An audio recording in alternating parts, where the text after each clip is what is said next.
दूसरा, नामधारी मसीह। ये ऐसे मसीह लोग जिनको परमेश्वर से कोई मतलब नहीं होता, ऐसे लोग हैं जिसको कहते हैं नामधारी। इंग्लिश में कहते हैं नॉमिनल क्रिश्चियंस, नामधारी, नाम के मसीह, ठीक है ना। अब लिखा है इनको परमेश्वर से कोई मतलब नहीं होता, ये मसीह बन जाते हैं, ये चर्च जाते हैं। फोटो देख लीजिए, आपको ये चर्च जाते हुए दिख जाएंगे और कुर्सी पर आप देखो कैसे बैठे हैं, बाइबल हाथ में है, पास्टर सामने से प्रीच कर रहा है। इनको पक्का पता है कि संडे आ रहा है, कल संडे है ना, इनको पक्का पता हो जाता है। ये अपने पूरे परिवार को, बच्चों को, पति को, पत्नी को, पत्नी को, पति को, माता को, पिता को, सबको बोल के रखते कल संडे चर्च जाना है। ये ऐसे लोग हैं, इसको कहते हैं नामधारी मसीह। एक संडे मिस नहीं करेंगे, किसी प्रकार का चर्च एक्टिविटीज को मिस नहीं करेंगे, जो कि मेजर है साल में 3 बार। पहला क्रिसमस, उसके बाद गुड फ्राइडे, उसके बाद ईस्टर संडे। आपको पता चल गया होगा, ठीक है ना। पैदा होना, मरना और जी उठना, इसको ये बिल्कुल मिस नहीं करेंगे। उसके अलावा चर्च को जितना पैसा चाहिए ये बिल्कुल देते रहेंगे। दूसरे शब्दों में ये आपको चर्च में दिख जाएंगे। तो लिखा है इनको परमेश्वर से कोई मतलब नहीं, मतलब इनको, ये नाम के ईसाई हैं, ये नाम के मसीह हैं। ये खुद का नाम D'Souza, Gonsalves, Pinto, Robert, Peter, माफ करे जिसका नाम है, बट मैं केवल एग्जांपल दे रहा हूं। इन सब का नाम ईसाइयों वाला होगा, लेकिन इनको परमेश्वर से कोई मतलब नहीं ना। पास्टर डैनियल, इनको परमेश्वर से कोई मतलब नहीं। उसका मतलब क्या है? इसका मतलब यह है कि अभी आपको एक वचन बताया था मैंने, इनको मत सुनो, इनको मत समझो, मतलब मुझे सुनो और मुझे समझो। और यूहन्ना 17:3 क्या कहता है? अनंत काल का जीवन यह है कि तू सच्चे परमेश्वर को और यीशु को जान, उसका काम कर। हम नामधारी मसीह बनकर इस दुनिया में नहीं जिएंगे। हम संडे चर्च जाना गलत है? बिल्कुल नहीं। चर्च को सपोर्ट करना गलत है? बिल्कुल नहीं। क्या 3 दिन का फेस्टिवल जो आता है उसको किसी प्रकार से खुद के लिए नहीं दूसरों के लिए बनाना गलत है? बिल्कुल नहीं। लेकिन एक रूढ़िवादी की तरह सब कर रहे हो, लेकिन परमेश्वर आपका काम नहीं करेंगे, विटनेस नहीं करेंगे, गॉस्पल नहीं सुनाएंगे, डिसाइपलिंग नहीं करेंगे, आपकी टीचिंग नहीं देंगे, ये तो गलत हो गया ना फिर। तो जिसके चलते मैंने लिखा है नामधारी मसीह लोग जिनको परमेश्वर से कोई मतलब नहीं है, ये चर्च में भी दिखेंगे और बियर बार में भी दिखेंगे। फोटो देख लीजिए आप लोग, या इसकी पीडीएफ आपको मिल जाएगी, डोंट वरी। जितने यूट्यूब पर हैं आप भी देख लीजिए। ये आपको चर्च में भी दिखेंगे, ये आपको बियर बार में भी दिखेंगे और आपको थिएटर में भी दिखेंगे। ये ऐसे मसीह लोग हैं ये ऐसे मसीह लोग हैं, इसको कहते हैं नामधारी मसीह। तो चर्च बोला वाह क्या ईसाई है आप लोग।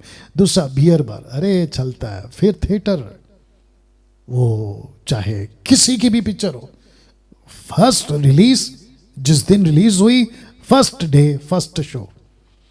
ऐसी फेसबुक पे एक विचित्र प्राणी है, नाम नहीं लूंगा, मुझे ताज्जुब है, क्या कहते हैं, क्रिश्चियन कम्युनिटी के लिए सब कुछ करता हुआ दिखेगा। कब्रिस्तान पे दिखेगा, कोई मर गया उसकी कब्रिस्तान पे डेड बॉडी को दफनाते हुए दिखेगा, कोई ज़मीन बेच रहा सीएनआई मैथोडिस्ट कैथलिक उसकी वकालत करते हुए दिखेगा। और आज़ाद मैदान पर एक नारा लगाया था उस विचित्र प्राणी ने, कहता है कि राज्य किसी का भी हो, राजा यीशु है राज्य मंत्री कोई भी करे, लेकिन राज यीशु का चलेगा। लेकिन उसकी वीडियो को देखोगे आप तो पिक्चर के गाने गाते हुए, वो भी ऑर्केस्ट्रा टाइप, कोई छोटा सा सेटअप लगा लेगा और एक नंबर का बेसुरा है, मतलब उसको सुर ताल का कोई मतलब नहीं है उसको, बस गाते रहेगा किशोर कुमार के गाने। मुझे लगता है किशोर कुमार का बड़ा फैन है वो। थिएटर में दिखेंगे ये लोग, आपको झगड़ा करते हुए भी दिख जाएंगे, क्योंकि मसीह का वचन नहीं है ना, नामधारी मसीह है। जैसे संसारिक लोग होते ना झगड़ा करते हुए दिख जाएंगे, ये आपको दिख जाएंगे। या दूसरा, आपको ब्याज में पैसा देते हुए भी दिख जाएंगे, ब्याज में पैसा। ये इनके लिए इतना कॉमन है कि अगर किसी ने पैसे की मदद मांगी तो ये उनको पूछेंगे आप ब्याज कितना दोगे, 10%, 20%, 3%, 5%, जैसा इनको दिल करे। ये ऐसे नामधारी मसीह लोग हैं, इनसे बच के रहो। Affair and extra marital affairs, इनके बीच में ये भी आपको कॉमन दिख जाएगा। जो नामधारी मसीह लोग हैं ये इनके लिए कॉमन है। अरे सब चलता है, अरे कोई दिक्कत नहीं। इसलिए मैंने 2 फोटो डाले, अगर आप गौर करोगे। चर्चेस के अंदर गर्लफ्रेंड बॉयफ्रेंड कॉमन हो गया आज की तारीख में। पास्टर भी एडजस्ट कर ले रहा है। Can you believe this? Pastor भी एडजस्ट कर ले रहा है। जो वर्शिप लीडर होता है ना, कोई भी इंडिपेंडेंट मिनिस्ट्री, पेंटिकॉस्टल, कैरिस्मेटिक, कहीं का भी, देश का विदेश का, कहीं का भी वर्शिप लीडर का, पास्टर को पता है कि इसका अफेयर चल रहा है, वो पीछे जो लड़की खड़ी है क्वायर में उसके साथ में, लेकिन ये कुछ नहीं बोलेगा। क्यों? वर्शिप लीडर बहुत अच्छा गाता है, बहुत हाई पिच में गाता है। इसके चलते जो है हमारा पूरा वर्शिप का टीम ना टूट जाए और चर्च में गड़बड़ ना आ जाए, जिसके चलते वो कॉम्प्रोमाइज करता है, बोलता अरे चलेगा। अब बताइए, तो इसलिए यीशु ने कहा कि हे सांपों और करेते के बच्चों, तुम नरक से कैसे बचोगे? बाप रे। इसके लिए एक वचन पढ़वा रहा हूं, 1 यूहन्ना 2:15 से 17 कहता है, तुम ना तो संसार से ना संसार में की वस्तुओं से प्रेम रखो। एक, ना तो संसार से, दूसरा ना संसार की वस्तुओं से प्रेम रखो। यदि कोई संसार से प्रेम रखता है तो उसमें पिता का प्रेम नहीं है, क्योंकि जो कुछ संसार में अर्थात शरीर की अभिलाषा, आंखों की अभिलाषा, जीविका का घमंड, वह पिता की ओर से नहीं परंतु संसार ही की ओर से, और संसार उसकी अभिलाषाएं दोनों मिटते जाते हैं, पर जो परमेश्वर की इच्छा पर चलता है वो सर्वदा बना रहता है। और तब जाकर रोमियो 12:2 क्या कहता है?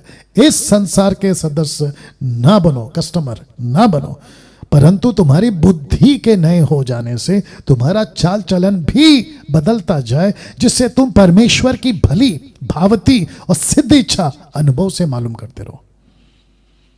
अब मुझे बताइए, तो जिसके चलते मैंने ये रखा था कि नामधारी मसीह, या ये वाला नामधारी मसीह,